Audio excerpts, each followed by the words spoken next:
Let's get to Manchester United. They're in the market for a number of positions, aren't they, when the transfer window opens in the summer? Let's go live to our reporter, Daniel Khan. Always lovely to see you, Dan. Look, what is Manchester United's main priority, would you say? Yeah, afternoon, Vicky. It might not come as much of a surprise to you, but it is the midfield. After this resurgence under Michael Carrick, quite incredible over the last few months when you consider they were 6th in January, quite a few points off a Champions League position. They now found themselves 3rd and quite a bit ahead of the likes of Liverpool and Chelsea, trying to chase them down. Now they are preparing for a return to European football next season. That does look like it is Champions League football, which means they need to expand their squad but look to reinforce it as well. And midfield is the priority. What I can tell you from my understanding, the latest on that, is they still continue to have strong interest in trying to bring a 6 and an 8. Let's talk about the 8 first, and Elliot Anderson pretty much is top of that list. Now, from the Nottingham Forest side and from the player perspective, we understand that he won't be really considering his future until after the World Cup. If it looks very likely as it is, he'll be selected for Thomas Tuchel's side. Why is that? Well, he's part of a relegation fight with Nottingham Forest, so he's incredibly focused on that. But Manchester United, he would be their ideal number 8. We've seen how impressive he has been this season. Whether they can get that over the line this summer after the World Cup, Manchester City also strong contenders for him. From Manchester United's perspective, they're not going to want to lose another player to Manchester City. Antoine Semenyo picked them in January, so that's very interesting to watch. Other 8 in that position might be the likes of Adam Wharton at Crystal Palace to look out for as well. You look at the number 6 position with Casemiro leaving the club in the summer with his contract expiring. They need someone to replace those defensive qualities the Brazilian brings to the team, and I think ideally that is Carlos Baleba of Brighton. United had strong interest in him last summer. We also reported in January they made tentative inquiries around his availability. Now, it's interesting what Mark, Keith and Alan were talking about in some of the transfers in a World Cup year. Manchester United, remember, got Matheus Cunha sealed, signed, delivered well before the transfer window even opened last season because of his release clause. They were able to get some business done quite early on, and maybe with Baleba not involved in the World Cup with Cameroon, and also just maybe with a dip in his performance this year, perhaps his value was arguably lowered a little bit as well. So maybe Manchester United will be really interested in trying to negotiate a lower fee with Brighton, get that deal earlier done in the window. Also have to talk about Sandro Tonali. He's been in the news quite a lot in the last week or so. Now, Keith makes a great point. Whether this is from an agent perspective, whether Newcastle make Champions League football or not, what I can tell you is, again, he's very high up on the Manchester United list of midfielders. Now, whether that is something in the action in the summer, we will wait and see, but he certainly does have his admirers at Old Trafford in the summer. I'll just lastly say, definitely agree with Alan Pardew. Having covered Wolves a little bit in the last few years, João Gomez, I would be looking at him if I'm any top club in the Premier League. I think he is a brilliant midfielder, and maybe not seeing the best of him this year with Wolves struggling in the Premier League, but he is definitely someone who I think would be a really good option for a lot of top clubs to look at. Yeah, no doubt he'll have plenty of suitors. Right, what about the left-back area? Is that where they want to strengthen as well? Yeah, absolutely is, Vic. And let me just give you some context to this. With, again, as I mentioned, a return to European football looking ever more likely next season, they need options in different positions, of course. And you look at the left-back area, maybe something we haven't talked about a lot this year, with Luke Shaw really returning to some sort of fitness, being consistently fit.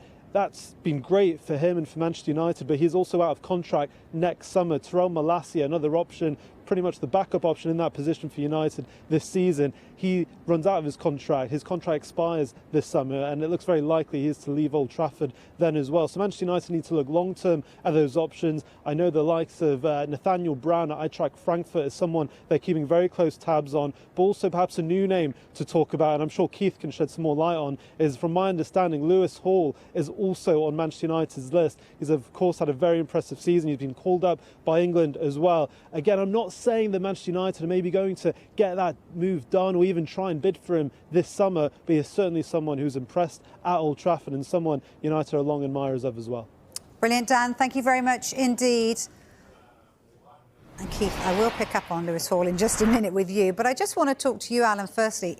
Does it feel like Manchester United are back at the top table, or indeed did they ever leave, but they've got a bit more bargaining power to get in the best players? They definitely left the top table for Okay. a period. There's no doubt about that. Even with the history that they had, it was looking like they was on a downward spiral. I mean, when Amorim left, to say, if they'd have asked me to go in there and say, you've got to get us Champions League football, I said, I think that's highly unlikely with what I've got here. Michael Carrick has done an unbelievable job. And Steve in there, the coach, they've done they've got that turned around. They've had tremendous results.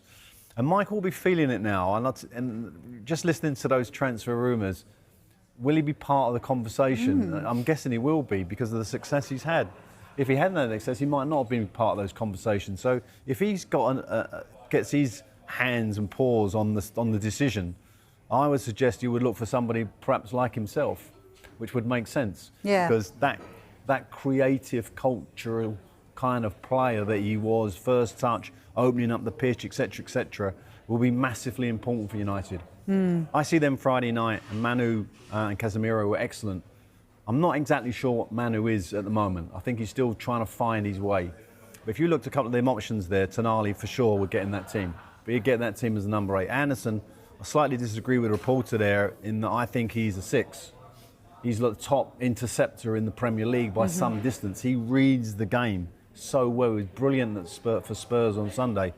So, they are the type of players that would fit that Man United model. With Casemiro going, there's an opportunity for somebody. And I'm just so really proud of Michael and what he's done there. It's remarkable, the position they're in with 8 games to go, or 7, whatever it is. Yeah, and sorry, go on. Vicky, if there was ever a question about Manchester United's pulling power, it was answered last summer. I mean, I'm obviously talking about Newcastle because I feel like I'm qualified to talk about it.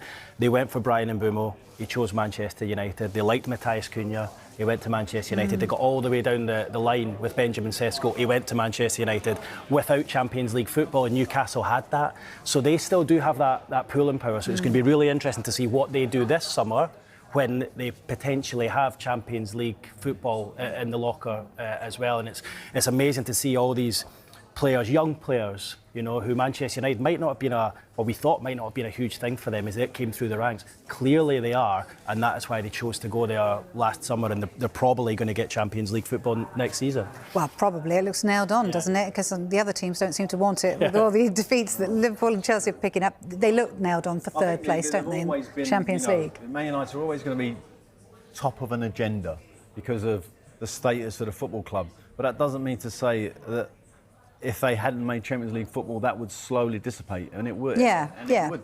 And as we've seen with Leeds United, what's happened to them over the years when they were so close to winning the Premier League, etc., etc. I think Man United have got themselves in an excellent position.